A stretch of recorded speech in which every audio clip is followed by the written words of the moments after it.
This is For Advisors by Advisors. I'm your host, Evan J. Mayer, and today we have a very special guest in Mr. David Wood.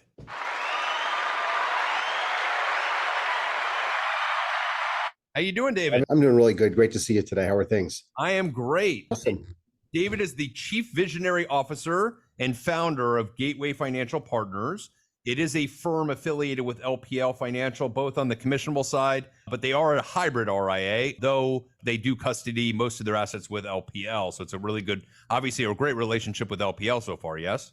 It is, yes. How many years now with LPL?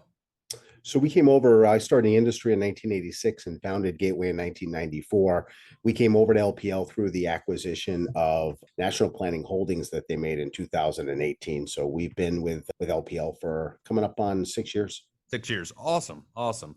Well, I found you, David. I found an interesting article, and we've had a couple shows about this topic regarding private equity or VC money or super OSJs, and by lack of a better term, using potential equity buy-in and partnerships and how that's working on the independent chassis. And I kind of wanted to dive a little deeper.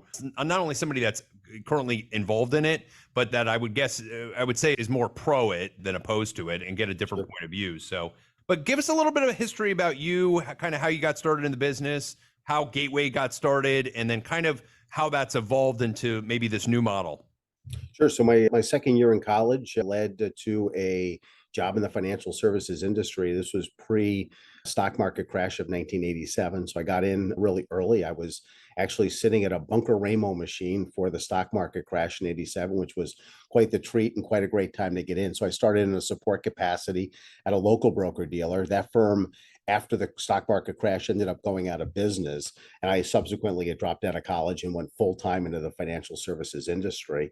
And then a group of us went to two other small boutique broker dealers in the early 90s. And in 1994, I broke away and started Gateway Financial Partners. So I've really dedicated most of my career to supporting independent financial advisors. And I've really morphed. We've really changed over the years so many times, right? I mean, I look at how much this industry has changed. When we started back in 86, we could sell mutual funds with an 8.5% front end commission. And if we did that today, we'd end up going to jail, right? So I start to look, we've just had so much change. So I think when I look at the firm, it's really been trying to, again, set the vision for the firm and then look at how things evolve over time. I think that latest evolution is kind of what you alluded to with something that we call the Gateway Growth Partnership, which is our equity alignment program. Yeah, and I want to hop into that momentarily. Did you have a book of business in 1994 when you started Gateway?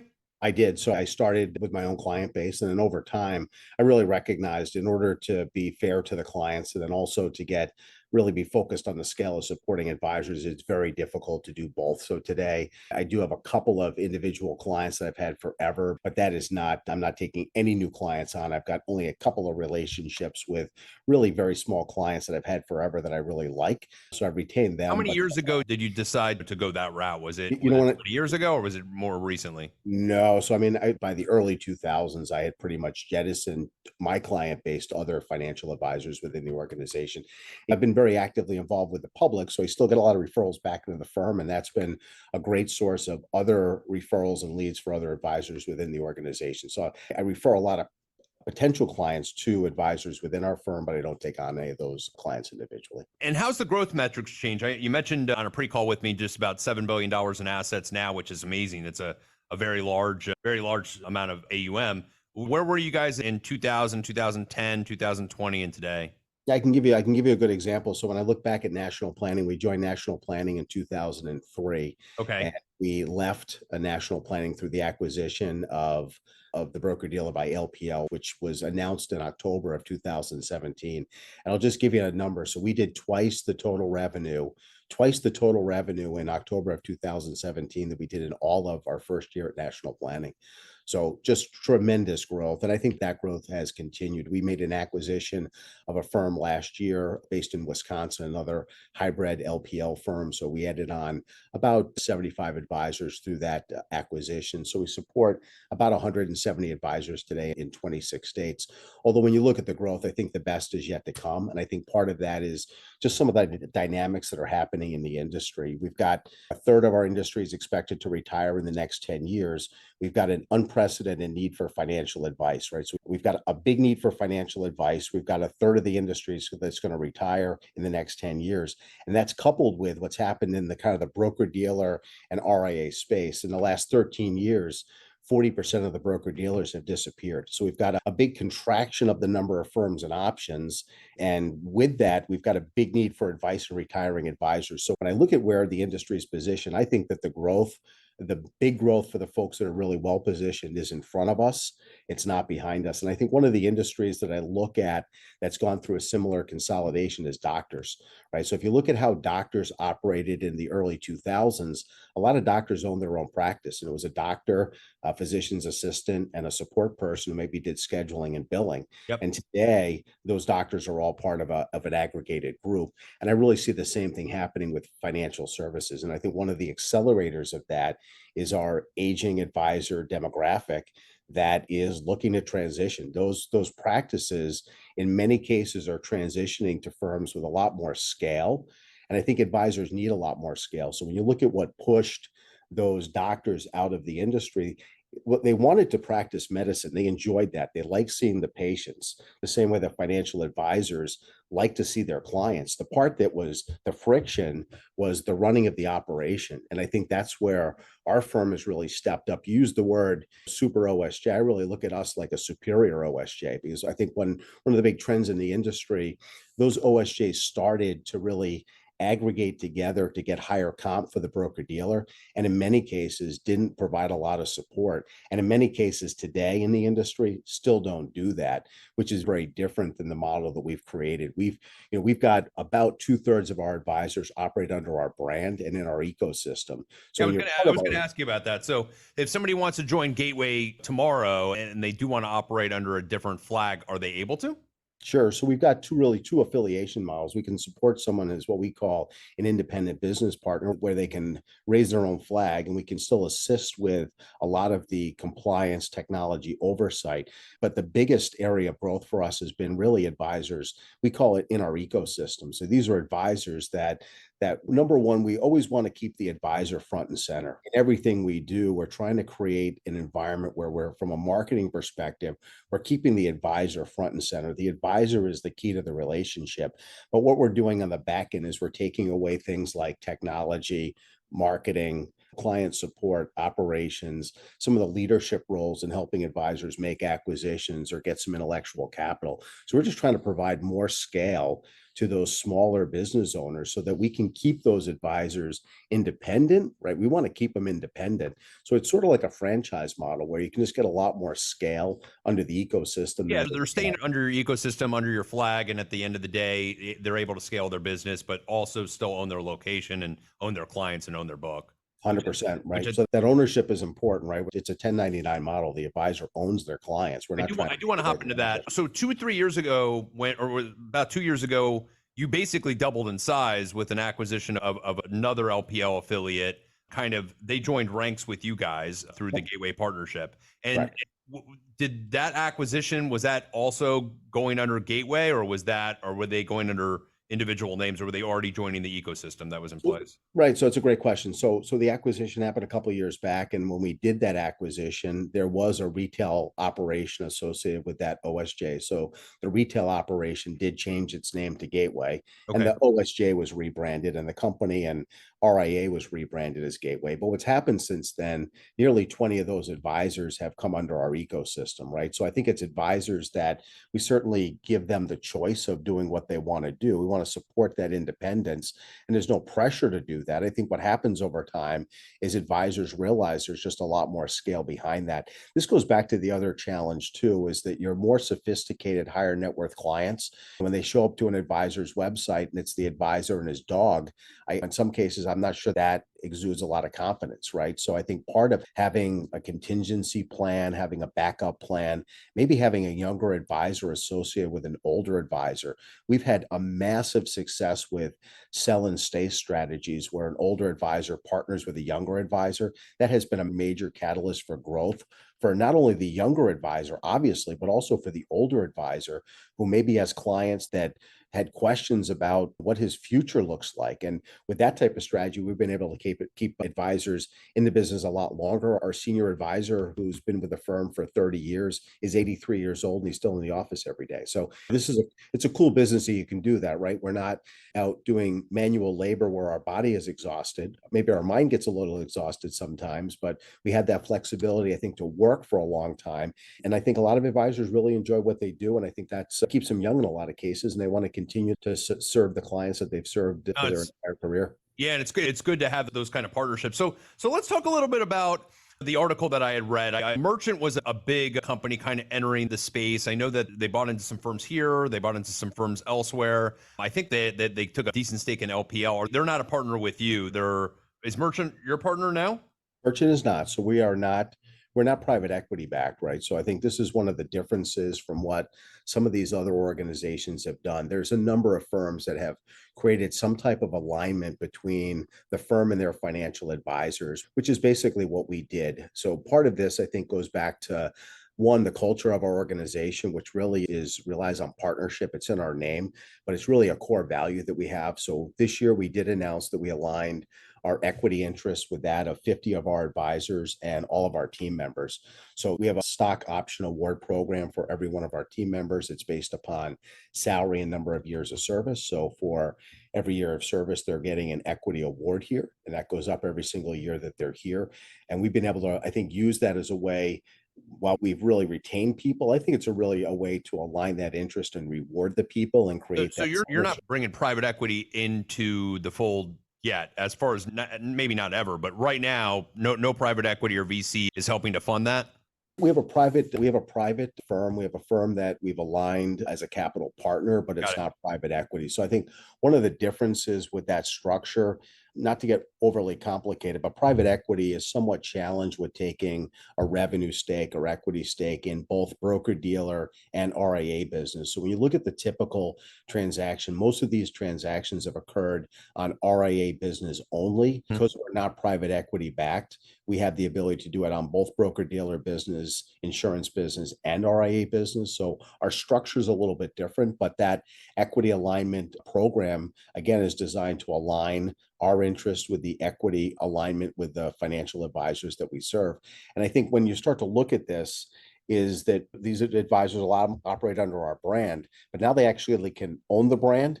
And we've already seen that alignment with, I think, a higher sense of partnership with the advisors where they really want to see the firm grow. I think very often when you look at that typical OSJ structure, does the advisor really care if the OSJ grows? Not really. I mean, they care about themselves. Now, I think what we've done is we've really created that alignment to where the advisor and the firm, we want to see each other both be successful, right? We want to put all of the resources we possibly can in to those advisors that are our partners to help them grow because we're truly aligned as partners. I think that's a big difference. I think it's the right way, right? So when you start to do this, I think it's the right way that the business should be run to create that true sense of partnership that I think in a lot of cases just doesn't exist in the industry. Well, the one thing I just want to kind of dive deeper into, a lot of these deals are out there. A lot of these deals are dangling a golden ticket. And the golden ticket is that you're going to sell a portion of your revenue stream or a portion of your book. And that's one thing that yours looked a little different in the article that I read, which is they're selling a piece of their revenue stream, but they're not necessarily selling a piece of their business as a percentage of their book, which is different. And I do want to hop into that if that is different, because that might be something that's completely unique from what I've seen. But most of these deals that I've been seeing come out are not only are they buying a piece of your revenue stream, they're buying a piece of your equity. And then eventually at some point you get access into a special purpose vehicle or into a different company. And at some point that company is going to go public or it's going to sell private and you're going to get a 15 to 20 times multiple. And advisors are buying in lock, stock, and barrel. Not all, but many are, to that opportunity. Your situation seems different, and correct me if I'm wrong, in the fact that they're selling a portion of their revenue stream to have access to the services and everything that Gateway is going to provide, but also to benefit in equity ownership in you guys or in something to some extent to have that growth capability, but they still technically own 100% of their book. Can you explain that? Sure. So I think let's just kind of clarify, because I think you've obviously looked at a lot of these transactions and have got a good understanding of where the industry's positioned. I think when I look at this again, to have a true partnership and sense of alignment, it's got to be a partnership and not where it's a one-sided street. So here's how we approach this. Number one, we want the advisor to have 100% ownership of their practice. That's very important for us. We're providing services to our advisors, whether or not they participated in our growth partnership. So there's no obligation to participate. Advisors that chose to do so, great. If an advisor decided it wasn't right for them, that's fine too. We continue to support them as is. In the nature of that transaction, so the advisor continues to own 100% of their book. We do purchase a revenue stake, either 15 or 20% revenue stake, and that's for a combination of cash and a profit interest in our entire organization. That's another big key component. I said our entire organization. It's not a carve out of piece of the business where we've aggregated those revenues. It's in the entire operation. So when we look at that alignment, it's in the OSJ activities, the RIA activities. It's in the entire firm that we have. So again, if I look at a sense of alignment, is not, hey, you get this little SPAC or this little piece of this or piece of that. It's the entire organization.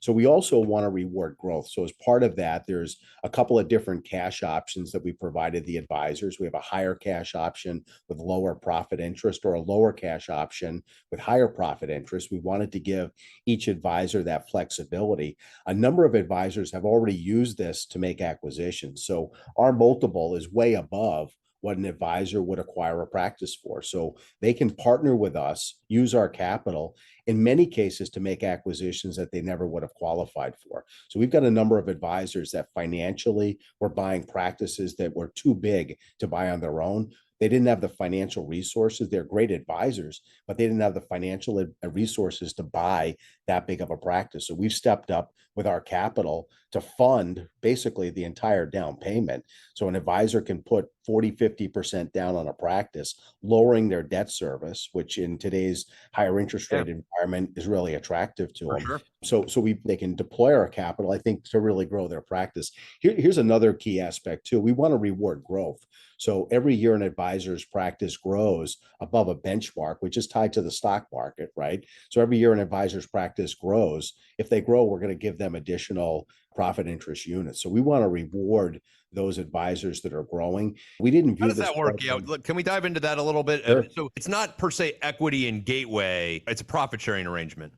Well, it's a profit interest unit. So if you look, there's basically, advisors understand a stock option. So it basically functions the same way that a stock option would, but in an LLC, which is how we're structured, it's a profit interest unit. So it functions just like an option would. So it's based upon the current market value, and we're rewarding, and I'll tell you what the high end number is, but it's in the 25 to 35% range of their total GDC that they're awarded a profit interest in the company. So we really want them to be a substantial owner of the company long term and to benefit from the equity growth.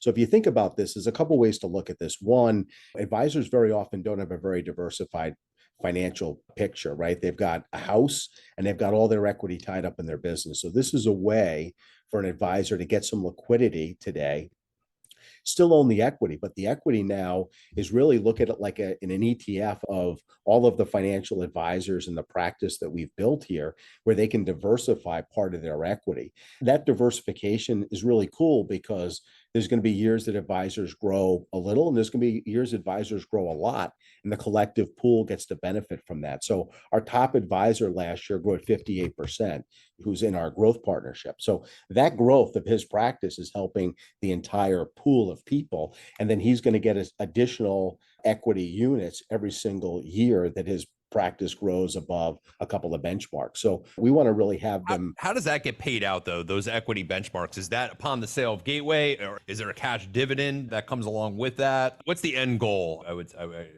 Sure. So I think, again, I think a lot of these firms that have gone into this have set an end goal, and we really haven't. We want to run a successful firm that's aligned with our financial advisors, aligned with our team members, and continue to grow it. We really enjoy what we're doing. The team is incredibly passionate about supporting advisors. We're investing a ton of money back into the firm to help advisors scale. So I think when we look at this, it's not doing this to create an end strategy. We're clearly doing it to create equity for everybody involved, including the advisors. Yeah. But we're not sitting here with an end game. And I think that's another key distinction between our arrangement and the way a number of other firms have approached this. We are not trying to lock people in. So if in 5 years an advisor makes the decision to sell, they have the ability to sell their practice. They can sell it to us, to one of our advisors, or they can sell it to somebody else outside of our organization. We're fine with that. They still own the practice. They still maintain the flexibility to sell it. They can buy back their profit interest, cash in their equity, and walk away. So we're not trying to capture or force advisors to stay with us. I think that's been a strategy by a number of other that's aggregators. It's a way, hey, how do we lock these people in? well, Right? yeah, let's talk about that because I think that you might have the more interesting piece, which is we're not trying to capture the advisor. But look, I think the biggest thing, let's be candid, is the super OSJ models, which is why you don't like that name and I don't like that name. It's basically a thing of the past. And I don't think firms going forward want those, right? I think we've seen the big firms, the LPLs, the big firms say, hey, we don't want big, huge OSJs. We're losing tons of monetary value in giving higher percentages to advisors and promote those to OSJs. That's a real negative to those big firms. And hence, I've seen these private equity companies come in and say, hey, you can buy in. And guess what? When you want to sell, guess what? We're going to ask for a lot more money back. So you're kind of tangled in and you're kind of caught. Yours doesn't sound that way. Talk me through a scenario. Let's just say an advisor who was doing $1 million in revenue as an example, okay, joined you guys. They were growing, right? So they got their revenue up to 2 million in 5 years from now. Hypothetically, their growth rate was phenomenal. They got some private equity. They got some equity ownership from you guys. You guys have been getting their cash flow, which is a fair trade-off for the amount of money you gave, whatever the multiple might be. I'm sure you guys are not killing yourselves. They go and they want to sell. How does that unravel look like? What does that look like? So it's really not that complicated. They would buy back the revenue interest at the same multiple that we paid them, right? We've got a couple of different cash multiples because, again, we want to have flexibility for the advisor. Some advisors say, boy, I want to make an acquisition. I want more cash. Others say, boy, I want to really create more equity for myself. So we're giving them that flexibility to choose either way. So when they want to have an exit strategy, they buy back the revenue stake, cash in the equity at the current price, and they walk away. So we're not trying to, again, I think, Evan, here's our approach to this. I think when you look at independent advisors, there's two approaches you can take. When you look at the more captured insurance type of distribution firms, they want to make it contractually so hard for the advisor to leave, right? So they put all of these, we're going to put deferred comp in so that the longer you stay, the more it costs to leave. So we can make it really difficult to leave. That is not our approach. Our approach is we want to make advisors so happy that they want to stay. Like, so I think if we spend our day focused on making those advisors, making them really happy and making them true partners and helping them grow, at the end of the day, we find that they don't leave, right? So the key to our success as an organization is really threefold. One, it's to retain the advisors that we have. Two, it's to help them grow organically. And we think that those things go hand in hand. An advisor that's growing at 58%, like Sal Mata did last year, my guess is he's not going to go anywhere, right? We've got multiple advisors that have made 2-3 acquisitions with us over the last 5 or 10 years. Maybe in many cases have grown tenfold. I don't think that those advisors are going to leave. They could and they can, but our attitude is we want to continue to help them grow, support, and serve them. And if we do that successfully, then they're going to stay. So we need to keep the people we have, help them grow organically, and then obviously find new advisors. And I think, again, when I look at having things aligned, it becomes, I think, a good choice for folks that are looking for more. I agree. And more growth. Yeah, I concur, David. And the way I look at it, there should be a value add for you guys. There should be a value add on both sides to you promoting that advisor, giving them the money with the expectation that they're going to grow into the brand and respect, grow your brand. I mean, at the end of the day, both should win in any kind of trades. And again, the goal would be for never an advisor to leave, for them to see value constantly and stay with Gateway and see the continued growth. And maybe down the road, there is an exit strategy that's great for them. Here's my question. If they leave, do they have to sell the equity ownership back that they got from you guys?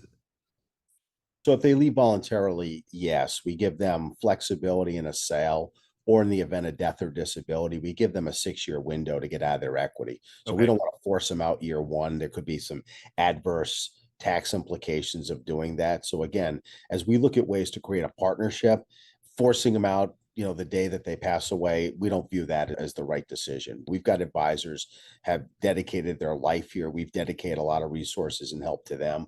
So we want to treat them like a partner, and we want to give them the flexibility to do that. So if an advisor makes the decision to leave and join another firm, at that point, we would ask them to cash their equity in and buy the revenue stake back. But in the case of retirement or disability, we give them up to 6 years to have that flexibility to liquidate the equity. Excellent. Excellent. The interesting thing about the RIA model, obviously all of the assets are with LPL. Has there been a thought of bringing on other custodians to use? Have you gone down that journey yet? Or is it just, it's such a good situation with LPL, you just don't see the value in doing that? We certainly have, although I think at the end of the day, when I talk to my friends who clear through Schwab and some other firms, I think there's challenges at all these organizations, right? So I think at the end of the day, when I look at that space in general, I don't think there's ever a perfect solution. So I wouldn't say we would never have another custodian, but by having a deep relationship with LPL and having really excellent pricing, you've got to look at how LPL is positioned in the industry.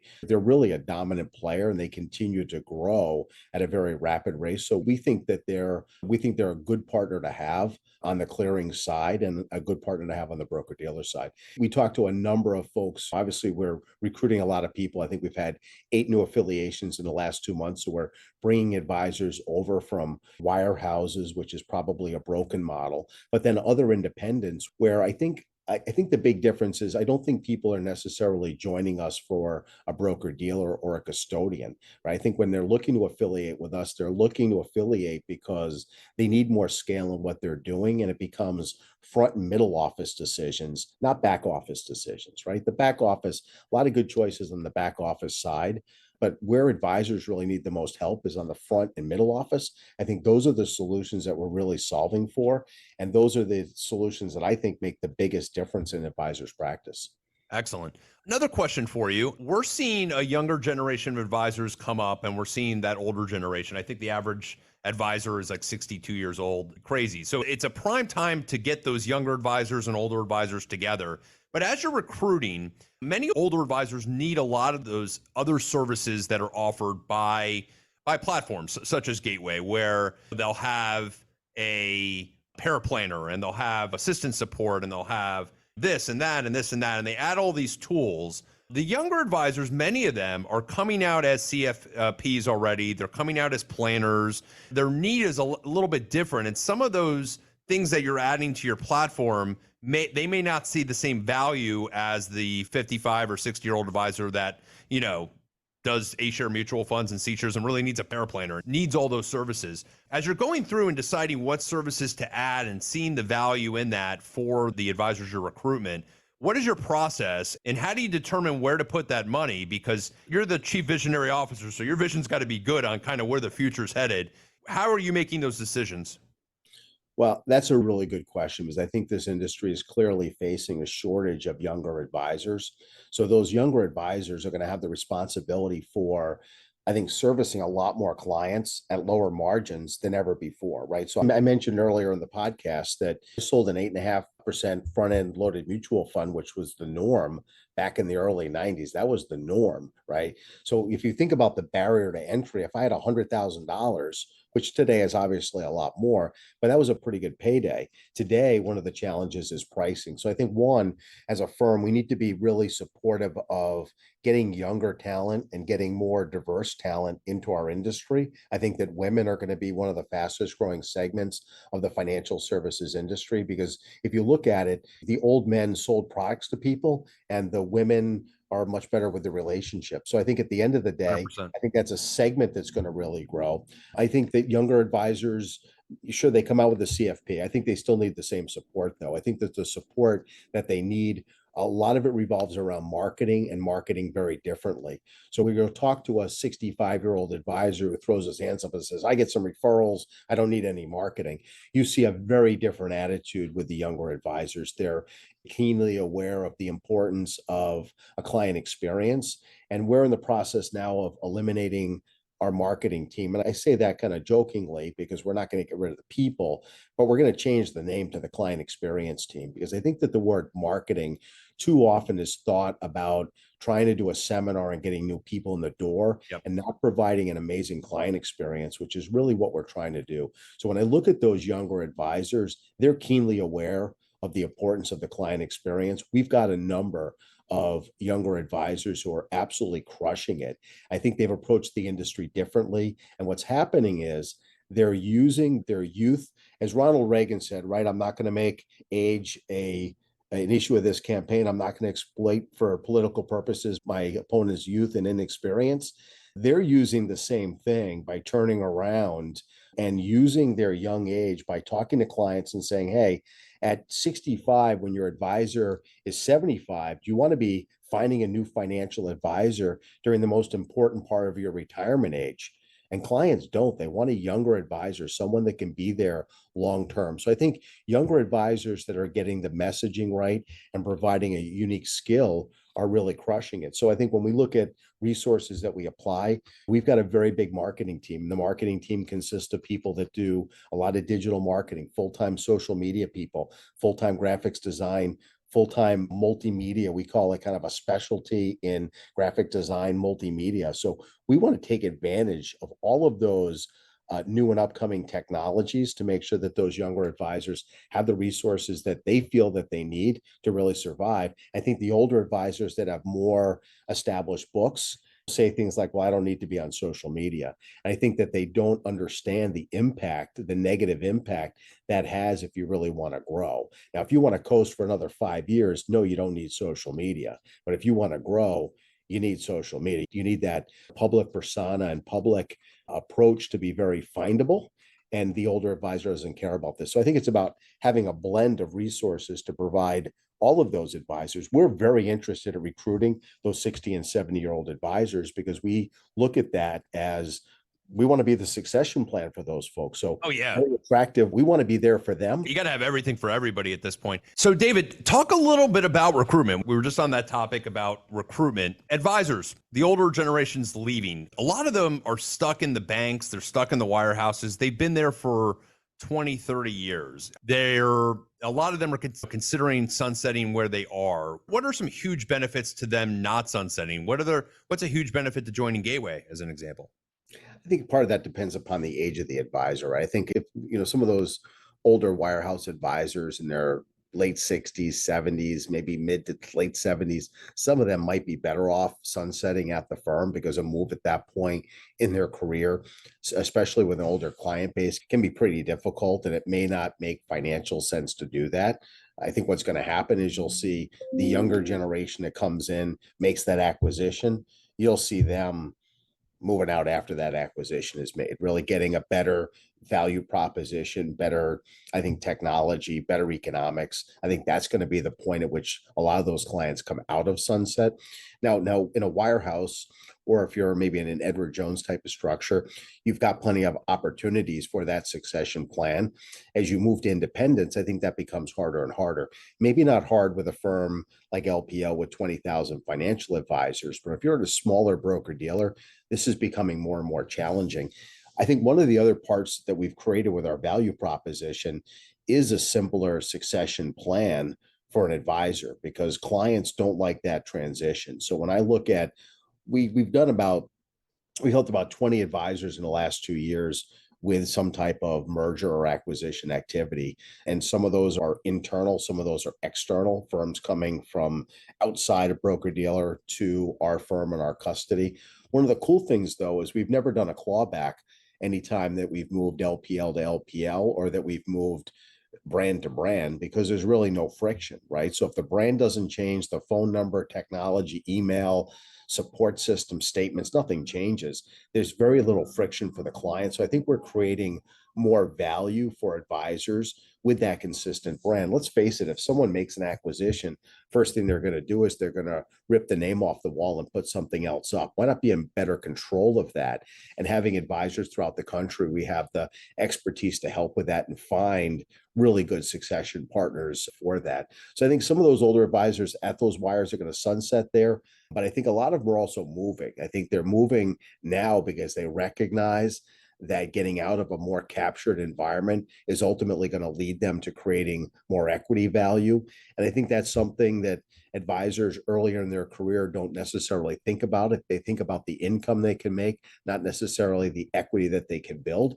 Or But where then to grow their book. Yeah. right, right. And then at some point they say, boy, I'm really building a lot of equity here. How do I maximize that equity? It's not going to be at a place where in many cases you don't own the clients. I think this is another shift with the wirehouses. You're seeing more and more of the wirehouses turning those advisors into a flat salary employee type of advisor. So they want to buy those clients back, put them into a model where they can even improve their economics even more, but then also maintain more control of those clients long term, which is very attractive for the wirehouse, maybe not so much for the younger advisor who's going to be stuck there with, in many cases, a very stringent non-compete. And as you've seen in the industry, broker dealers that have pulled out of the broker protocol. That's another concerning trend that's going to make it even more difficult for some of those advisors to leave. And David, if you're talking to a recruit and they're talking to a couple different hybrids and they're considering LPL, but they're talking to, let's just say, Advisors Alliance, or they're talking to you, or they're talking to a few others, what's your value proposition for how you're different than the other ones? And I think when you look at our ecosystem, I think this becomes a very big difference, right? I think when you can look at a complete ecosystem that is as comprehensive as what we've created, that's pretty different in the industry. I think one of the challenges we have is we show up with like a purple unicorn and people haven't seen that before. So they're often confused because when you start to look at your traditional OSJ, and if they put us in that bucket and we show up with a purple unicorn, then they're all confused. So I think one of the challenges is really being able to articulate the value proposition that we've built because it's so comprehensive, right? We've got the ability to outsource human resources. If an advisor wants to put their employees on our payroll to eliminate the complexities of the HR functions, 401k, medical insurance, we have that ability. Advisor wants remote admin where they can outsource admin because they don't want to support somebody full time. They can't find somebody full time. This has become another challenge. I think one of the biggest challenges small practices face today is really talent. And the challenge with that is younger employees are looking for a career path. And if I'm a solo advisor, where's that career path look like, right? I'm a 40-year-old solo advisor. I hire a 30-year-old support person. What's the career path for that person? They're going to be doing the same thing forever. There's no upside, right? You offer 1099 and W-2 on your platform? We do. Yeah. We do. And so they could put their staff and some of their get access to some group health insurance through the 401k payroll, all through that service. Sure. So, Yeah. so like when you look at all of the resources we've built, we haven't done this overnight. We've been doing this for a long time. And so much of this is based upon advisor feedback.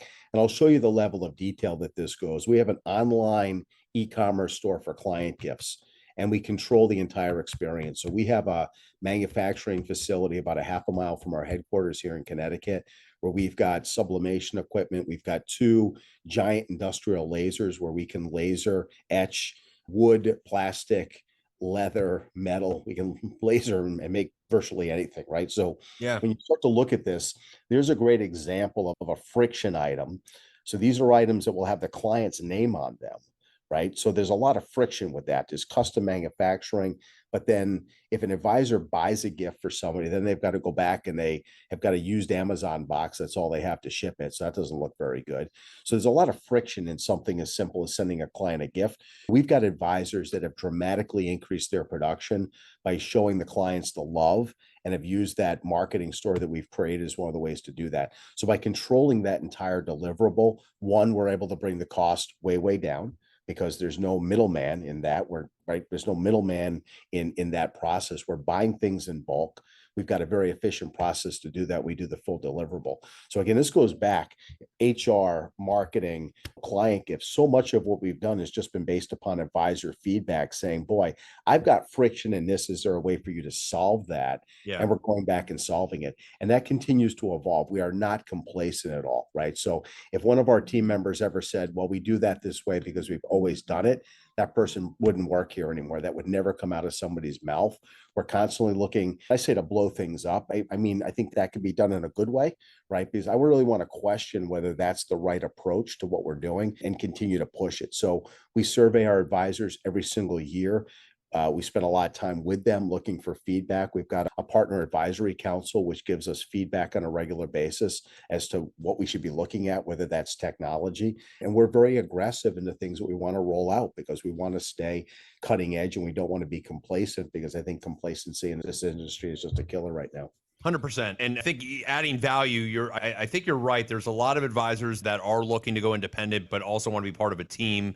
And having some of that ability and that the marketing specifically, I think about the times when you're inside of a wirehouse or any kind of employee model, you can't advertise, you can't do the things on social media you can do, and kind of hopping in with your company, understanding that area of expertise is excellent. David, thank you so much for joining today. If advisors do want to get a hold of you or interested in your model, definitely interested in talking to you, what's the best way of reaching you? They can reach out to me directly at dwood@joingateway.com. Excellent. And you're on LinkedIn too. That's where I found you. Yeah. Very receptive on there as well. So Absolutely. awesome. David, thanks so much for joining. It was a pleasure to have you on. For the advisors out there, hopefully you enjoyed today's podcast. Learned a lot, a little bit different of a model than what we've heard in the past. Definitely interesting. Check out David and check out Gateway. Looks like an interesting situation. Have a great day and look forward to seeing you on the next one. Evan, thank you.